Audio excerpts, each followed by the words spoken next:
ഇന്നത്തേതൊരു വാട്ടേറ്റ് കേട്ടോ. രാവിലെ തന്നെ ക്യാമ്പസിൽ ഗോതമ്പ് ദോശയും അതുപോലെ കടലക്കറിയും ചായയൊക്കെ ഉണ്ടായിരുന്നു. ഉച്ചക്ക് പപ്പടം, തക്കാളിക്കറിയും, കേബേജ് പേരി, മീൻ പൊരിച്ചതും, അടിപൊളി നെല്ലിക്ക അച്ചാറും ഉണ്ടായിരുന്നു കേട്ടോ. നല്ല ടേസ്റ്റ് ഉണ്ടായിരുന്നു കഴിക്കാൻ.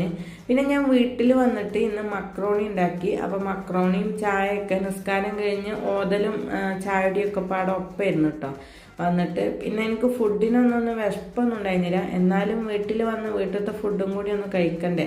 അപ്പോൾ ഇന്ന് നല്ല ചോറുണ്ടായിരുന്നു, പിന്നെ രസം വെച്ചിരുന്നു കേട്ടോ. പുളിയഞ്ചി ഉണ്ടാക്കി വെച്ചിരുന്നു ഉമ്മ. പിന്നെ രസം ഉണ്ടായിരുന്നു കേട്ടോ. രസം തന്നെ കൂട്ടി കഴിക്കാൻ നല്ല ടേസ്റ്റാണ്. രസം കണ്ടിട്ടാണ് ഇന്ന് ഞാൻ ചോറ് കഴിക്കാനേ നിന്ന് കേട്ടോ. പിന്നെ അടിപൊളി മുളക് ചമ്മന്തി ഉണ്ടായിരുന്നു. പിന്നെ നമ്മളെ ലിവർ വരട്ടിയത് കേട്ടോ, ചിക്കൻ്റെ ലിവർ വരട്ടിയതുണ്ടായിരുന്നു. ഇതും നല്ല ടേസ്റ്റ് ആയിരുന്നു.